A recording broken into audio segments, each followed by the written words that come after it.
I think we're live. Hello. Welcome. Okay. Trying to get started here. Welcome to Shakespeare History Trivia Night. I am trying to stream over to Patreon as well. So come on in and get comfy. We're just getting stuff set up here as we get started. Shakespeare History Trivia Night. If you have not already, I'm going to share with you. Here we go. Okay, so I think I'm sharing this on Patreon now as well. You do have to be a patron of our page to win the prizes. So okay. It's been scheduled for February 24th. I don't want to schedule it. I want it to go out right now. Okay, so sharing it over to Patreon is not working as fast as I thought it would. Let's try this again. So I haven't shared over to Patreon before. I've done YouTube lives. So I did test this ahead of time, but of course it doesn't work like you want it to the day of. So hopefully we'll be able to get this going on Patreon. If you're new here, hi, I'm Cassidy Cash. What we're doing today is our Shakespeare History Trivia Night. Now, this is a contest, and everybody who wants to play along certainly can. So let's see. All right, so hopefully that has posted to Patreon. If you are new here, post in the chat where you are from. I got a message yesterday on LinkedIn from someone named Graham Smith. I've been talking with Graham on LinkedIn, but I only know him from LinkedIn. But he shared with us that he is from Azerbaijan, which is amazing. Apparently, he is using our podcast in his classroom there in Azerbaijan. And Graham, I hope you're watching, because there's going to be a lot of educator resources that we talk about during our trivia night here today. So, okay. Well, all right. So welcome to Shakespeare History Trivia Night. I'm Cassidy Cash, the host of That Shakespeare Life. And today we're going to go through a series of questions that I have pulled from various podcast episodes. So the first three questions, actually just two. The first two questions are just Shakespeare general questions. And then the rest of the questions that we're going to cover are pulled from our podcast. And I will share with you which episodes they come from. So if you're interested in learning more about the trivia question or questioning whether or not you got the answer right, you'll know exactly where to go. Now, to get you started, there are two ways to play. If you are an email subscriber, you will have gotten a trivia sheet that you can download. And I think I can place this in the chat, actually. So I'll figure out how to place it in the chat. But if you want to play along with us, you can keep track. So you'll have that sheet that you download through the link I'm going to put in the chat. You can follow along. Each question and a multiple choice set of answers is available there. So if you follow along, then you can tally your points. And if you are a subscriber to That Shakespeare Life, you can just reply to any of the email messages that I've sent out and be able to tell me your score. So if you send me in your score, then I will rank the top 3 scorers, and I have some free art prints that I am going to send out for you there. And then if you are one of our patrons, and there's still time to join for this, but if you are one of our patrons, I actually have physical prizes like card games and books and other books, copies of plays. I have 4 sets of prizes that I am actually going to send out to patrons of That Shakespeare Life. So if you would like to join there, you can compete to win physical prizes. Patrons, I posted some bingo cards on the patron timeline. And if you play along and you get a bingo, you just send me a copy of your bingo card, and we will I will be sending out the first 4 bingos will get these prizes. And it's the first 4 because I only have 4 prizes. So that's what we'll be sending out. And you don't get to pick from the prizes. I'm sorry. I'll just send them out in random order, but you will get one of the 4 gifts. So So let's get started. This is our first ever Shakespeare history trivia night. Hopefully, you have your stuff ready to go. So let's dive in. Okay, the first question is, what year was William Shakespeare born? The options are 1562, 1564, 1568, or 1567. Dun, dun, dun. Here's where I should have like some Shakespeare trivia music to play. Dun, dun, dun, dun, dun, dun. Anyway, I can't do it, but drum roll. Okay, so the answer is 1564. 1564. So you can go ahead and mark that on your sheet. Each of these questions are worth 1 point, unless I tell you otherwise. And there are a couple that'll be just a little bit different as we go through this. Question number 2. What were the names of Shakespeare's twin children? Shakespeare and Anne Hathaway had a set of twins. What are their names? Here are the options. Is it A, Hamlet and Guinevere? B, Romeo and Juliet? C, Judith and Hamnet? Or D, Susanna and John? Da-na-na, da-na-na, I need a Jeopardy music person to play my music here. Da-na. Anyway, so the answer is Judith and Hamnet. So, okay, Hamlet and Guinevere was just a complete bogus thing. And then Romeo and Juliet was to throw you off because that's the title of one of Shakespeare's plays. Judith and Hamnet are the names of Shakespeare's twins. Susanna and John was a little bit of a trick ad because Susanna was Shakespeare's daughter's name, his oldest daughter, and John was the name of her husband. So those are a daughter of Shakespeare and related, but of course, Susanna was not a twin. So Judith and Hamnet.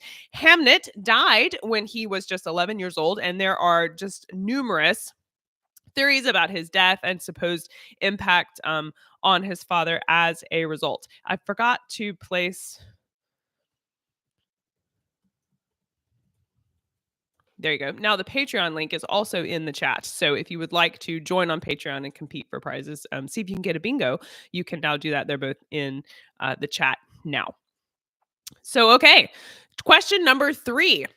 When Shakespeare was 11 years old, Robert Dudley entertained Queen Elizabeth at this lavish castle entertainment designed to woo the queen into marrying him.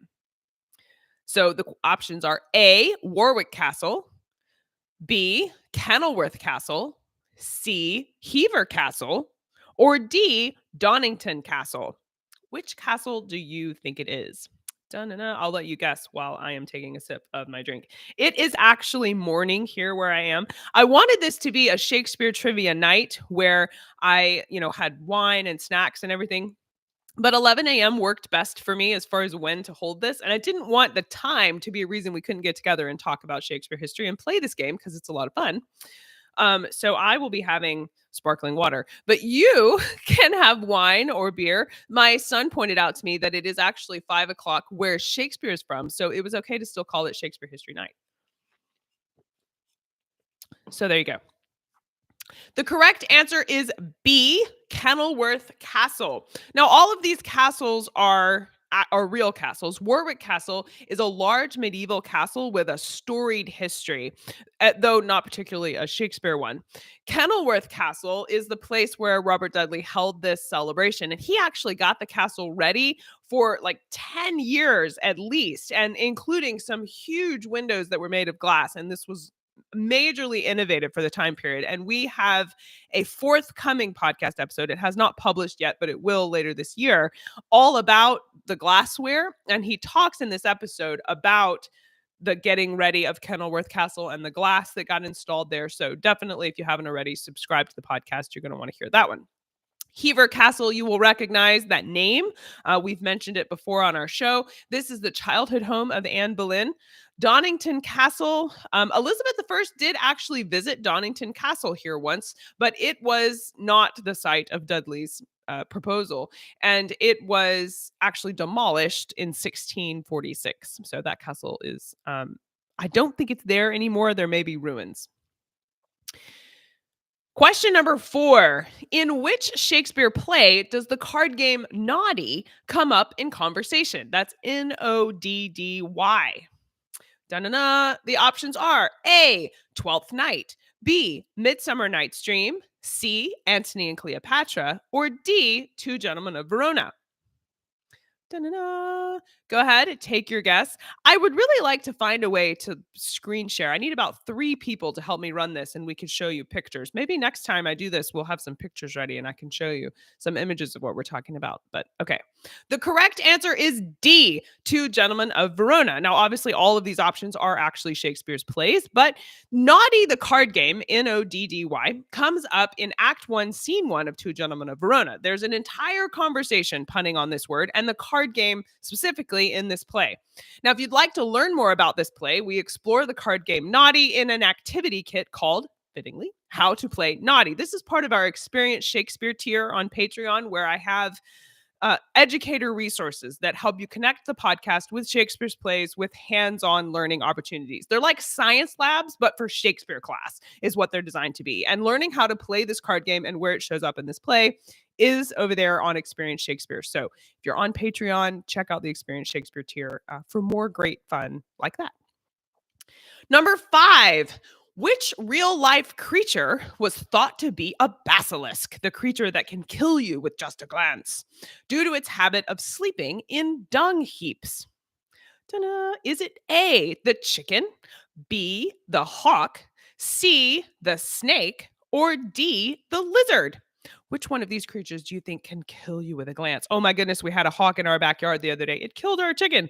And I'd never seen a hawk do this, but it can stare you down. So I could totally understand if they would have thought it was the hawk, because those birds are mean gracious. But no, it was not the hawk. The answer to this question is actually C, the snake, specifically the grass snake. Rob Lenders works at the Department of Environmental Science at Radboud University, and he visits with us in episode 162 of That Shakespeare Life and shares with us the history of animal ecology, which is what he studies.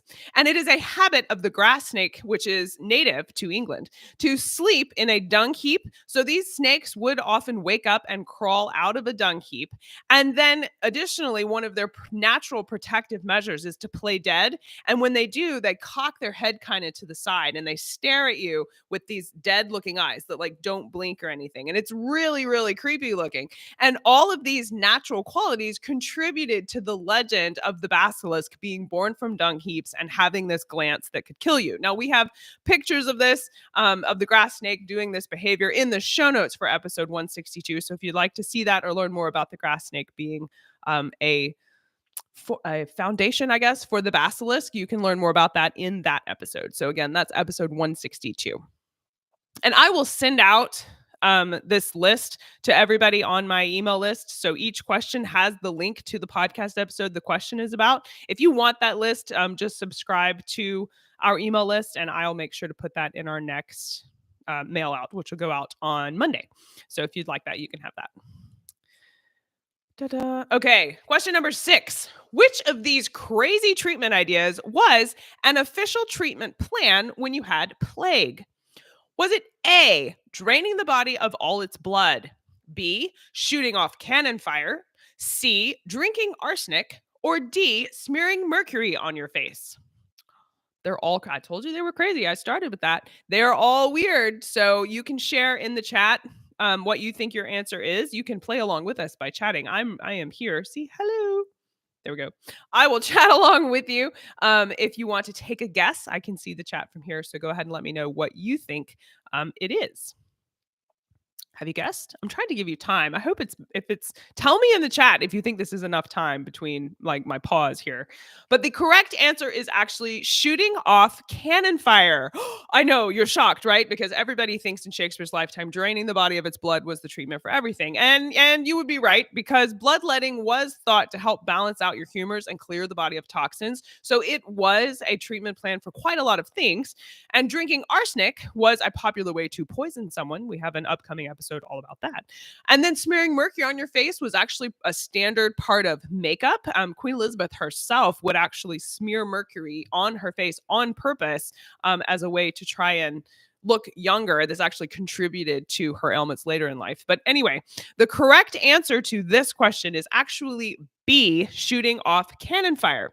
In our episode with Mary Lindman, and that's episode 302 of That Shakespeare Life, she shares with us that shooting off cannon fire was supposed to dissipate what was called miasmas, and that was the bad air. And when the air was stale or nasty or it stank, people thought that that was disease spreading itself, which is interesting because bacteria does stink. And that is one way that you can recognize when there's bacteria somewhere. So they weren't far off, but they thought the air was spreading disease or fostering its growth. So when they wanted to purify the air or fumigate the house, they would, maybe not shooting cannon fire in the house, but like in the city, they would shoot off cannon fire. In a house, they would fumigate it with things like incense or posy or some kind of good smell. They'd try and rid the bad smell with a good smell to prevent the disease from spreading. So shooting off cannon fire was actually an official treatment plan for plague, especially in the cities where they wanted to clear the air.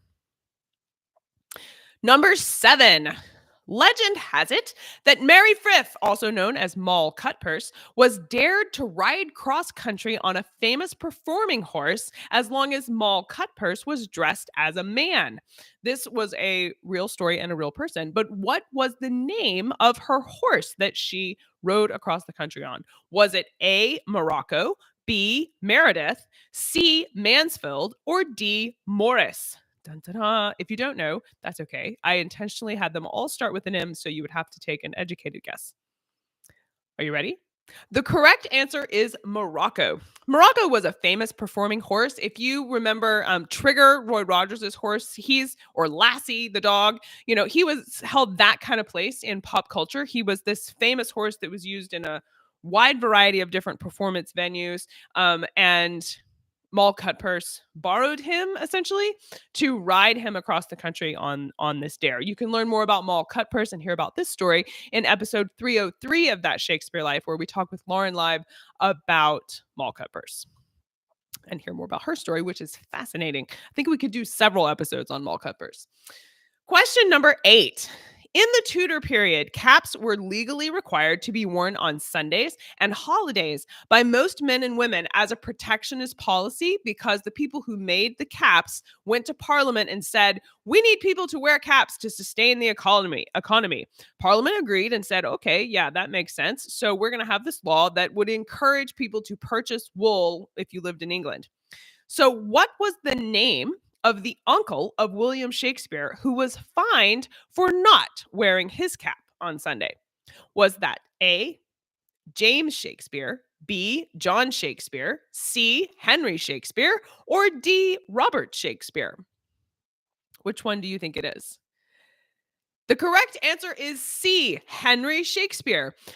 In our episode with Jane Malcolm Davies, episode 293 of That Shakespeare Life, she goes over with us the history of wool production, and specifically wool caps in Shakespeare's lifetime. And one of the facts that she mentions is that William Shakespeare's uncle got fined because he didn't wear his cap on Sunday like he was supposed to. And his name was Henry Shakespeare. Question 9. The primary material used to make the first folio was expensive linen paper imported from France. The first publication was 750 copies in 1623. For this first run of the first folio, how many sheets of paper were used? Is it A, 5,000, B, 90,000, C, 150,000, or D, 190,000? I bet the answer will surprise you, but go ahead and take a guess. If you think you know the answer and you want to play along at home, remember you can tell your answers in the chat. If you are following along on our email subscriber list, be sure to be marking up your sheets. And for patrons, don't forget to play along with your bingo cards. The correct answer is D, 190,000. We learned this in episode 287 of That Shakespeare Life with Adrian Edwards, who joins us to talk about exactly how the first folio was made. And it took a lot. And all of this paper was actually imported from France. French linen paper specifically, was thought to be superior to other kinds of paper. It was the best kind of paper you could buy. And that's what they wanted to use. And it was extremely expensive for the time as well. Question 10. Apples are not native to England, but there are some that grow wild simply for having been planted there by a scattered seed. So, what was the name of one of these wild apples that grew commonly in the hedgerows of England for Shakespeare's lifetime? And I promise these are not just random difficult questions. If you've been following along on our podcast, all of these questions have come up in our show. So, if you've been listening, you will have heard this answer. Is it A, crab apples, B, green apples, C, tangy apples, or D, pear apples? The correct answer is crab apples. In episode 284 of That Shakespeare Life, Nigel and Allison Deacon join us to talk about their efforts to preserve heritage apple varieties, including some from the 16th and 17th century, and they have done a great job. You can take a look at the major differences between apples we have today and apples that were popular in Shakespeare's lifetime, all inside this episode. But the ones that were available wild, where if you didn't have your own orchard, you could just go and pick them. So for the lower classes who didn't grow them in an orchard in their house, then you could go and you could pick them out of the hedgerows, and crab apples were the ones that would have been available. Question 11. The Great Bed of Ware is a real bed, as it was in Shakespeare's lifetime, that was made for travelers to use when staying at an inn. In Shakespeare's play Twelfth Night, Sir Toby Belch describes the bed as being impossibly large. Now, according to our guest in episode 282, how many people can sleep in the bed at one time? This is our episode with Nick Humphrey, the curator of furniture at the Victoria and Albert Museum, where the Great Bed of Ware is kept. So is the answer A, 9, B, 10, C, 11, or D, 12? How many people do you think can sleep in the bed at one time? The correct answer is 12. 12 human beings in a bed at the same time. The bed really was just as imposing and massive as Toby Belch led us to believe in Twelfth Night. It measures nearly 9 feet high, 11 feet wide, and another 11 feet deep. I just don't envy anyone who had to make this bed on a regular basis. But altogether, it is almost 3 times the size of a standard king-size bed. And if you sandwich people into the bed, so you're laying them head to tail, so people's feet to someone else's head and line them up this way, side by side, you can fit 12 people into the bed at one time. And just as you're thinking, why would you line people up in the bed that way? This was actually a thing that people would do to try and fit more people into the beds. Whenever you had an inn and you needed a place to stay, if the beds were full, you could go and sleep with someone else by lining up this way. So it's not totally strange that they would have done that in their lifetime. It seems strange to me. I don't want to sleep that way, but whatever. Question 12. In Shakespeare's lifetime, there were many words considered expletives or curse words, one of which is zounds, which gets used over 20 times in Shakespeare's plays. According to our guest in episode 280, what is zounds a contraction for? Oh, and I'm going to get so many emails about this because when you hear the answer, you're going to say, Cassidy, I don't think that's right. But that's okay. I'm going to explain to you why it is.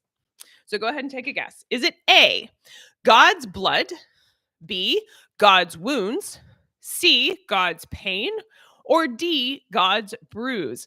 Which one of these combinations do you think zounds is a contraction for? Insert Jeopardy music, taking a sip of my drink now because this is a lot of talking. Okay, you ready? The correct answer is God's blood. And I know what you're thinking. Cassidy, I've heard it was God's wounds. Okay, I have too. So here we go. Expert in 16th and 17th century expletive Jesse Scheidlauer, I think it's Schiedlauer, I apologize, Jesse, said that this word was derived from the swear phrase God's blood, as in I swear by God's blood. However, our other expert in linguistics from this time period, who I know personally and would trust to know this, David Crystal, I turn to him routinely for all things historical words and their derivation. And on his website, Shakespeare's Words, he states that zounds means God's wounds. And he still says it's a swear phrase here because you weren't supposed to use God's name as an expletive at all. So by God's wounds is the full statement shortened to zounds. So For this question, if you selected A or B, so if you said it was God's blood or you said it was God's wounds, you can count this one as correct in the running for highest point score. But only God's blood is listed on the bingo card. So if you're playing along with the bingo game and you're looking for it, only God's blood is listed. Question 13. In Shakespeare's Henry IV, Part 2, Falstaff has the line, "His wit's as thick as Tewkesbury mustard." That's in Act 2, Scene 4. In episode 277 of That Shakespeare Life, our guest Robin Ritchie walks us through the historically accurate way to make this mustard. What is the unique implement used to grind up the mustard seeds? And I'm sorry about the lawn care you can hear out of my window. This is just the curse of doing things live, is there's people taking care of our grass, which I really appreciate and would have avoided on a podcast episode. But anyway, now you get to know people cut our grass. So, okay. What is the historically accurate way to grind up the mustard seed? Is it A, a hammer, B, a large rock, C, a cannonball, or D, two bowls stacked together where you can kind of crush them? Which one do you think it is? The correct answer is C, a cannonball. That's right, it's a cannonball, and that's because the Battle of Tewkesbury took place here, and there's a lot of leftover cannonballs. And so to use them, they started using them to grind up spices, including grinding up mustard seeds to make Tewkesbury mustard. So it's considered one of the most authentic ways to recreate this mustard. If you would like an authentically recreated bottle of Tewkesbury mustard, we've partnered with the Tewkesbury Mustard Company, and they're linked on our website, so you can buy it directly from them and have it be made from Tewkesbury. I also have a recipe that you can download in our patrons area if you would like to make Tewkesbury mustard at home. There's a recipe for how you can recreate that. So check out our patrons library for that. Question 14. The first English arrived at Roanoke Island in 1584 and encountered natives there who were friendly towards them. What was the name of the native language spoken by the people who lived there? Was it A, Algonquin, B, Roanoke, C, Croatoan, or D, Chawanoak? So this is a tough question, and they get harder as we go along intentionally, by the way. So, because if you're hanging out with me and you're watching listening to all the episodes, or watching us on YouTube, I guess, then you should know these, or at least have been exposed to them.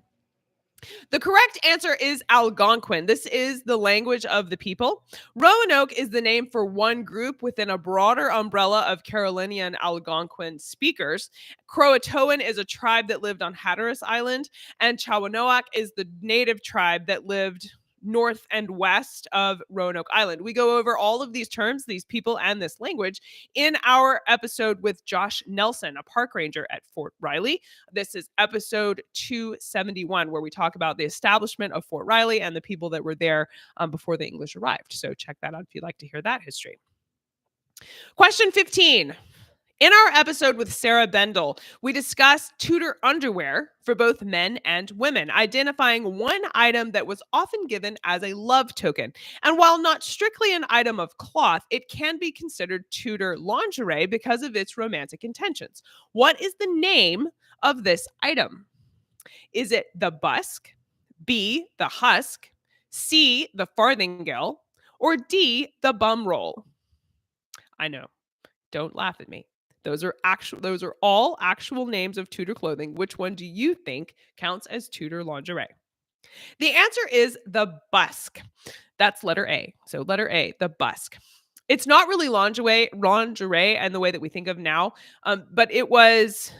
So the basic dress for a woman at night would have been stiff stockings, garters, and some kind of petticoat, a skirt, or an attached bodice that would be stiffened or not. But anyway, it's called petticoat bodies. And on top of that, when a woman got dressed, I said at night, but it's not, she wouldn't want a petticoat to sleep in, so whatever.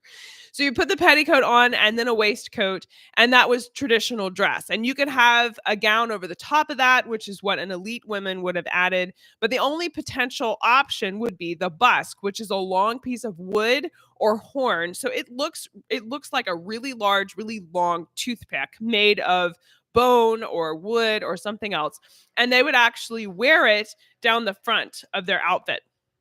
And Men would give these to women to wear close to their chest that way as a love token. Um, Now, what's interesting about this is in modern lingerie, bras, for example, have some ribbon in the middle, and that actually dates back to the 16th century when this busk, so the long piece, would be tied into the bodies with a piece of ribbon. So, as far as clothing development, that's why it's connected to lingerie, is because that's where that comes from, is tying this love token into the inside of your clothes. We talk more about this in our episode with Sarah Bendel, and I will send you the link because I don't have the number of her episode right here. I don't remember the number, but anyway, if you search my website for Sarah Bendel, you can find the rest of that. Question 16. About 10 years ago, archaeologists discovered Richard III's skeleton, and they confirmed that physical disability, which Shakespeare had attributed to him in the play, was actually a fact. However, there was one attribute to the disability that Shakespeare said Richard III had, but this archaeological evidence disproved and said, no, that's false. What was the attribute Shakespeare gave Richard III, which was not actually true? Is that A, a curved spine, B, a hunchback, C, stunted growth, or D, hideous disfigurement? Dun, dun, dun. Take your guess. The correct answer is a hunchback. Richard III's disability and physical malformity was not invented by Shakespeare. His skeleton does have scoliosis, which is a curve in the spine, and some damage to the shoulder blades. But from what they have been able to analyze, Richard III did not have what Shakespeare would have called a bunchback, or a hunch, where he walked, hunched over, kind of like the Hunchback of Notre Dame, if you think of that. He wouldn't have, Richard III did not have that part. Now, the tutors treated Richard III's curved spine like he was born with it, but actually, in examining the skeleton, they found out that this particular abnormality didn't appear until Richard was in his teenage years. So it was not something he would have been born with. We talk about Richard and his malformity and disability in 2 episodes of our podcast. One is with Jeff Wilson, who talks with us about disability in Shakespeare's England. And another one is with Matthew Morris. Matthew Morris was the lead archaeologist of the team that performed the exhumation on Richard III's skeleton. And he talks with us about the tests they ran, what they found, and how they came to some of these conclusions in his episode as well. So search Jeff Wilson or Matthew Morris to find out more about Richard III and his skeleton. And when I say search it, if you're new here, that's CassidyCash.com. If you go up to the top above the menu, there's a little magnifying glass and you can search specific terms. So if you search a guest's name, it brings up their podcast episode, which always has extra history packed down in there. Now, the bonus history is available for patrons, but to listen to the show is completely free for anybody. So search that and you can find that there. It's a lot of talking. I see people on here. I can see you watching. If you're there, you should comment in the chat and let me know that you're there. Or at least take guesses as we go along. I can't tell who you are, so welcome. I'm glad you're here. What was the name of the Huguenot family Shakespeare lived with in London? We're on question 17 if you're following along on the check sheet. What was the name of the Huguenot family Shakespeare lived with in London? And we learned in this episode that it is actually pronounced Huguenot as opposed to Huguenot. And I made that mistake there, but it is Huguenot. The name of the family was the Mountjoys. That's episode 266 with Joyce Hampton, who joins us to share with us the Huguenot history of Shakespeare's lifetime, including some time he spent living with a family known as the Mountjoys. Christopher and Mary Mountjoy were a Huguenot family that lived on Silver Street in London. If you followed along with us in our book club on Patreon, we read about him in The Lodger, and that's what they come up in here. And this is one of the prizes that you're playing along for today. So Shakespeare lived there from 1602 to 1604. Question 18. During Shakespeare's lifetime, privateers like Sir Francis Drake were hired to rob Spanish galleons. So these are large, ships carrying goods.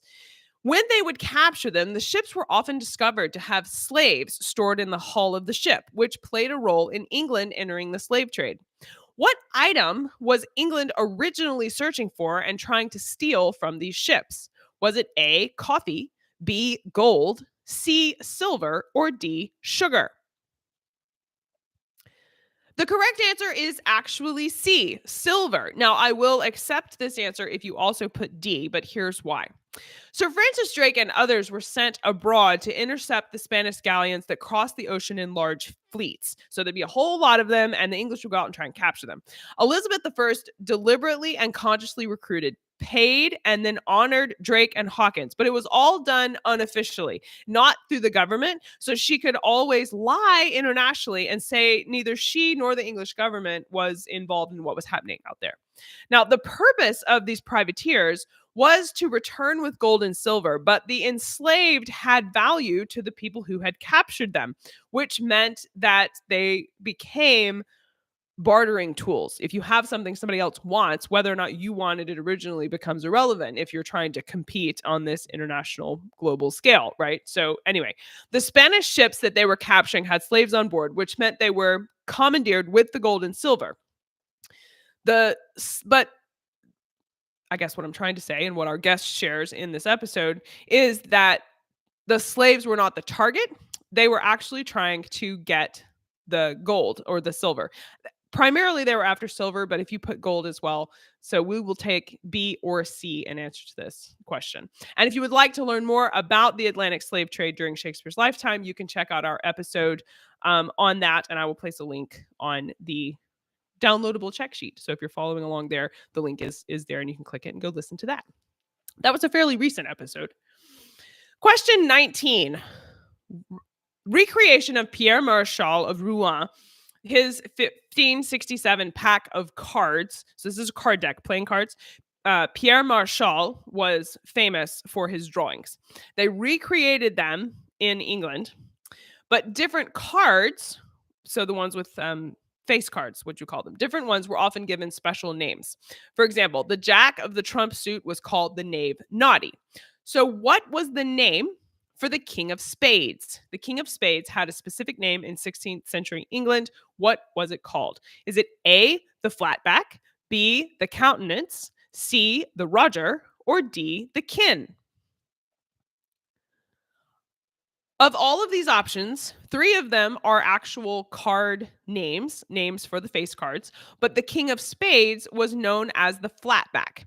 Starting in the 15th century, French manufacturers assigned to each of the court cards names from history, the Bible, or mythology.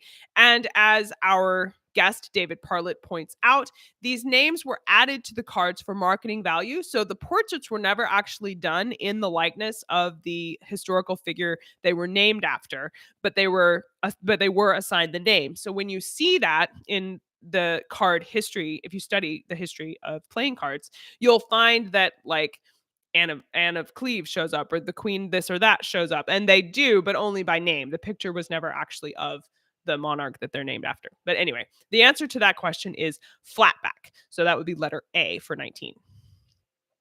Question 20. Tell me the name of this lost play, known to have been performed by the King's Men in 1613 and attributed to Shakespeare and Fletcher. Is that A, Edward III, B, Cardenio, C, Arden of Faversham, or D, Hamlet? Dun, dun, dun, dun. I told you they would get harder as we go along. And this one was specifically designed to be hard because all of these plays are in what's called the Shakespeare Apocrypha, or plays that are attributed to Shakespeare but have some questions about whether or not that's actually by Shakespeare for one reason or another. So the answer to this question is which one of these is actually considered a lost play? So again, the options are A, Edward III, B, Cardenio, C, Arden of Faversham, or D, Hamlet. The answer to this question is B, Cardenio. Cardenio is the only one on this list that is considered a lost play, believed to have been written by Shakespeare. And we do know it was performed by the King's Men in 1613, and Shakespeare is thought to have written it with Fletcher. So that is a Shakespeare and Fletcher play. Question 21. In Shakespeare's lifetime, for regular townsfolk, once a marriage was completed, it was customary for the town, the family, and friends to celebrate at an elaborate feast, plentiful with food and drinks, often provided by the people who were attending the marriage. So it was like a big potluck. The celebration was long and vivacious, not unlike wedding ceremonies we have today. But there is a phrase used to describe a celebration where volunteers donated all parts of the wedding to the bride and groom. It's very comparable experience to what we think of as crowdfunding today, or when your church comes together and throws a potluck dinner. This is kind of what you had going on, only it was for the benefit of the married couple. So what was the name of this kind of celebration where your attendees are donating everything for your wedding? Is it A, dollar weddings, B, penny weddings, C, nickel weddings, or D, pound weddings? Dun, dun, dun. The correct answer is penny weddings. Penny weddings are what you called it when everybody donated what was going on. This is part of marriage ceremonies and customs that we discussed with George Monger in episode 259 of That Shakespeare Life. So you can go and check out that episode. Question 22. After over 100 houses were destroyed in 1594, another 20 houses were taken out in 1595. Now, this is by fire. So they were destroyed by fire. Many of the structures we know about were damaged, and it came very, very close to Henley Street, where Shakespeare birthplace is located. After this event, so fire sweeping through the town, destroying all of these buildings, what did the town install to try and prevent this kind of damage happening again in the future? Was it A, a volunteer fire brigade, B, the aldermen carrying leather buckets, C, fire hooks, or D, they stopped using flammable material? This one is kind of a trick question because fire hooks were used to prevent the spread of fires, and you can see them in woodcuts. We have some of those in the show notes for this episode to show you about that. But the actual answer here, the new thing that started as a direct result of the great fires of 1594 and 1595, was that aldermen in the town were required to keep leather buckets full of water outside their home in case of fire.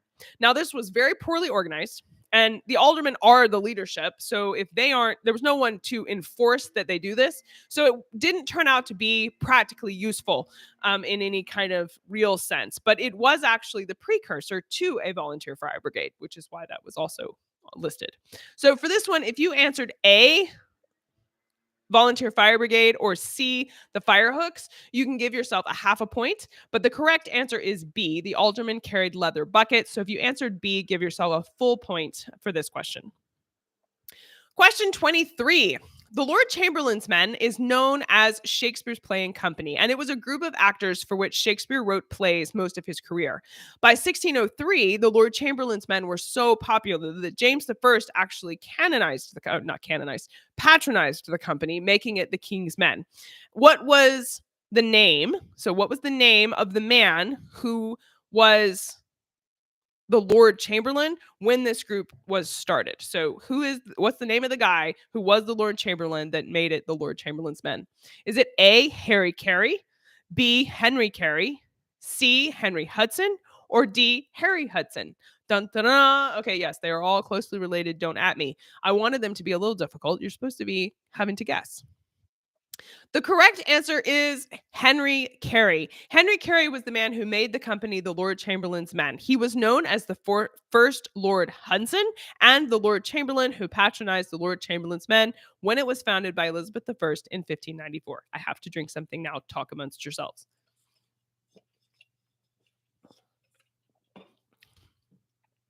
Did you get that one right? I hope you're keeping track of your points because we're about to get to the point where we give out prizes. Question 24.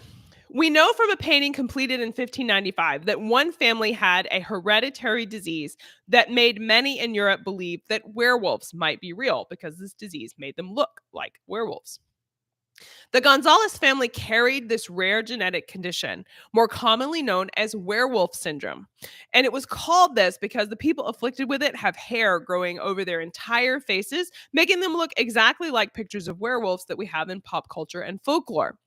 What is the medical name for this condition? Is it A, folliculitis, B, hypertrichosis, C, alopecia, or D, psoriasis? Now, all of these listed names are skin disorders involving hair growth. Have you answered? Okay, the correct answer is hypertrichosis. Hypertrichosis means an overproduction of body hair. They would actually be as furry as you would think of as animals. They had hair all over their bodies, arms and legs and face, and it was not controllable. So they did end up looking like werewolves. And this was true for men and women of the time.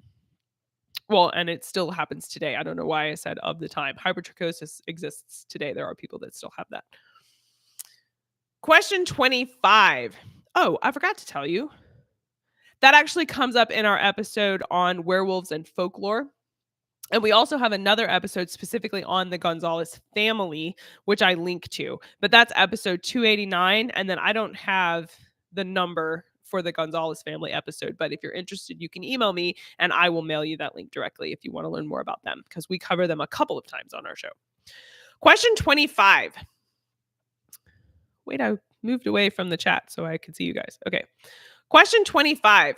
Medical and historical evidence suggests that this royal monarch was likely conscious after she was decapitated. Oh my gosh. I know it's terrifying, but I've heard it so many times it's quit terrifying me. Now I'm just curious, like what was that? But anyway, the medical and historical evidence suggests that the contemporary reports of her death suggested that she was seen talking after she was beheaded. Who was this monarch? Was it A, Elizabeth I, B, Anne Boleyn, C, Mary Queen of Scots, or D, Catherine Parr? Now, all of these queens died, of course, but only 2 were beheaded. Queen Elizabeth died of old age. Catherine Parr died in childbirth. Anne Boleyn was beheaded, but this story isn't about her. The correct answer is Mary Queen of Scots. Mary Queen of Scots was sentenced to death by beheading, but it wasn't a clean sword that was used to behead her. Instead, it was an axe, and she went through an amazing defiance. And the axe didn't make a good cut the first time. Instead, it sliced into her neck, and it took the executioner 3 chops to finally cut off her head. And people who witnessed the execution stated that after her head was cut off, she was seen to be talking after she was decapitated. It was a hugely traumatizing experience for everyone who was involved, including us who had to read about it later. Question 26. What is the small animal referred to by the expression urchin snouted? This is for everyone on YouTube because this question actually comes from one of our recent Weird Word Wednesdays. So if you think back to that, you'll get this one right. Is it A, a pig, B, a narwhal, C, a hedgehog, or D, a cat? Which animal do you think means urchin snouted? It's a hedgehog. That would be letter C. We covered this on Weird Word Wednesday. Urchin snouted is an expression used in Shakespeare's poem Venus and Adonis. It means your nose looks like a hedgehog. The word urchin applies today to a sea creature with spines, but apparently the ground animal that also had spines was called an urchin for Shakespeare's lifetime too. So if you wanted to tell someone their nose looked like a hedgehog, you would call them urchin snouted. Now, hedgehogs are pretty cute, so you can decide for yourself whether or not you think that was an insult. Question 27. We're almost there. There are 35 total questions if you're counting. 27. What was the name of the man who walked from Mexico to Nova Scotia in 1568? That's right. He walked on foot from Mexico to Nova Scotia. It is possible, and they've recreated his walk since then to make sure it was possible. Was it A, David Bartlett, B, David Ingram, C, David Stallworth, or D, David Metz? So talk amongst yourselves. What do you think it is? Do, do, do, do. I think Jeopardy has the best pause and think music for sure. In 1567, a young English sailor named David Ingram signed up to work on a ship captained by English privateer John Hawkins. They would travel up and down the coast of Africa and Mexico, raiding and trading goods. And in November of 1567, Ingram found himself and close to 100 of his fellow crewmates stranded off the coast of Mexico in a city called Tampico, just south of present-day Texas. Seeking to avoid capture by the Spanish, Ingram and close to a dozen of his shipmates just started walking north. By October of 1568, a French fishing vessel picked up David Ingram and just 2 of his original party of travelers off the coast of Nova Scotia. So the correct answer to this question is B, David Ingram. You can hear all about David Ingram's walk to Nova Scotia in our episode on David Ingram. That's at CassidyCash.com/David-Ingram. So you can learn more about that. Question 28. Which of these playwrights is thought to have paved the way for Shakespeare's later success? Is it A, Thomas Kyd, B, Anthony Mundy, C, Francis Beaumont, or D, Nathan Field? Bum-ba-da-ba. The correct answer is all of these options are English playwrights. 3 of them are from the 17th century, but only Thomas Kyd is from the 16th century. In his book, Shakespeare's Tutor, our friend and frequent podcast contributor, Darren Freeberry Jones, writes that along with Christopher Marlowe, Thomas Kyd specifically paved the way for Shakespeare to be a successful playwright. While it makes sense for a new playwright like Shakespeare was in the 1580s to reach for adaptations of the work of established playwrights to launch his career, Darren points out that William Shakespeare continued to use and be influenced by the work of Thomas Kyd, not only after Kyd died in 1594, but even after Shakespeare was independently established as a successful playwright in London, he was still borrowing from Kyd's work. So thank you, Thomas Kyd, for helping give us Shakespeare today. You can learn more about how Thomas Kyd inspired a young William Shakespeare in our episode with Darren Freeberry Jones on his book, Shakespeare's Tutor, at the link on our check sheet. And again, if you don't have this sheet, you can download it at the link that's in the chat. Some people believe that this playwright collaborated with Shakespeare on Titus Andronicus. This playwright also collaborated with William Gagne for a play performed at university in 1583. We talked about this collaboration and this play in our episode on university dramas. Is it A, Christopher Marlowe, B, John Fletcher, C, George Peele, or D, Robert Greene? The correct answer is C, George Peele. During their lives, playwrights like Marlowe, Peele, and Robert Greene did not call themselves university wits. This term was coined in the 20th century by a man named George Sainsbury. He used it to describe the late 16th century playwrights who were educated at university. The group included Christopher Marlowe, Robert Greene, Thomas Nash, John Lyly, Thomas Lodge, George Peele, and sometimes Thomas Kyd, though Kyd was not educated at Oxford or Cambridge. To learn more about the play performed at university in 1583 and university dramas in general, explore our episode on that topic linked on the question sheet today. And I'm just remembering, I don't think the pre-sheet that I sent out actually did include the links because I didn't want you to be able to look up the answers ahead of time. So when we finish, I will post a link to the sheet on the patrons wall. And if you're an email subscriber or you're watching on YouTube and you want to see a link to all of the podcast episodes, just message me or comment somewhere. Find me on Twitter. I will be glad to send this to you so you can check all this out. During Shakespeare's lifetime, this is question 30. So we have 5 more. During Shakespeare's lifetime, there weren't weathermen who announced the weather the way we have TV meteorologists today, but there were absolutely people whose job it was to be knowledgeable about the weather and what was going to happen because ships specifically needed to know what was going to go on before they knew if it was safe to sail. So this man was hired in the 17th century by merchants and ship owners to predict whether the weather was going to be favorable for their voyages. So we covered this in our episode on weather diaries. Is it A, John Gadbury, B, John Adams, C, John Mellencamp, or D, John Peele? Should be able to guess this one because all but one of them is a completely fictitious name I made up offhand. The answer is, as you might have guessed, at least I hope you guessed, John Gadbury. This comes from our episode with Martin Rowley. Martin Rowley is a meteorologist formerly with the British Meteorological Office. That's episode 250 of That Shakespeare Life. So you can go any of these numbers. The reason they're important is we always say castycash.com/episode, whatever the number is. So episode 250 would be /EP250. So that's how you can find what we're talking about.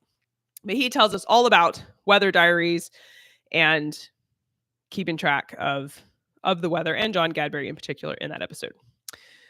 Question 31. This highly toxic plant has roots that are said to resemble human form naturally.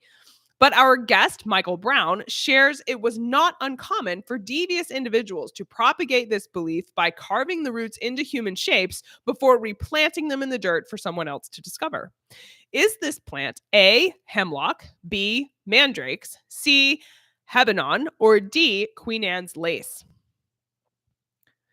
The correct answer is mandrakes.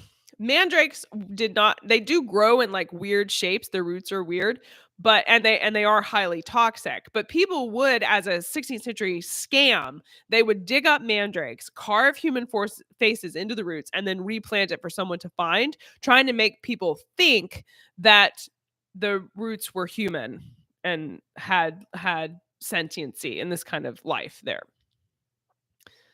You can learn more about this in episode 249 with our guest, Michael Brown. Question 32. The most common form of writing was made using this ingredient from a specific kind of tree. Is it A, iron gall, B, oak leaves, C, wood ash, or D, walnuts? The correct answer is iron gall. These are also called oak galls. It's actually a fungus that grows on oak trees. It can be made into iron gall ink, the most common writing ink in Shakespeare's lifetime. We cover this ink specifically and how to make it in 2 places on our show and again on YouTube. So check for links on where to get that. If you'd like to try it out for yourself, patrons at the Experienced Shakespeare level can download How to Make Iron Gall Ink. It's in our activity kits, again, at the Experienced Shakespeare level. So if you like to add some hands-on Shakespeare history activities to your study of Shakespeare's plays, that is the best place to do that. And we have lots of activities there for that purpose. It shows you where it comes up in Shakespeare's plays and how to do the activity. It has a complete supply list. And in the case of Iron Gall ink, we've actually partnered with Scribal Workshop, who sell a kit of all the ingredients, and you can buy that on our website as well. And patrons actually get a discount. So check that out there as well. Donna, you made it. That is the end of the quiz. I said 35 questions, but I was wrong. It's just 32. And so that's the end of the quiz. What you do now is tally up your points. If you were following along with us, please keep track of the score that you made. And if you are an email subscriber, you can write in, reply to any of our emails, and tell me what your score was. The 3 people with the top highest scores, I have an art print from my art shop. So it'll be an illustrated map from the life of William Shakespeare. I will send you for playing along with us today because I really appreciate you being here. If you are a patron and you're playing along at home with the bingo cards, message me a picture of your bingo card and the bingo that you got, and I will mail the first 4 patrons with a bingo card one of our free gifts. So that'll either be a copy of Shakespeare's play, one of our books from the Patreon book club library, or it'll be some of our specialty Shakespeare card decks. So message me that on Patreon and I will mail you. Make sure you send me your address so I can send it to the right place, and I will mail you one of those free gifts. Thank you so much for joining me today and playing along with the first ever Shakespeare History Trivia Night in the middle of the day. If you enjoyed playing this and would like us to host another one of these trivia nights for you to play along with, please comment and let me know that you enjoyed it. If this is something that you enjoy doing, maybe we can schedule another one soon. That's it for today. I'm Cassidy Cash, and as always, I hope you learned something new about the Bard. I'll see you later. Bye-bye.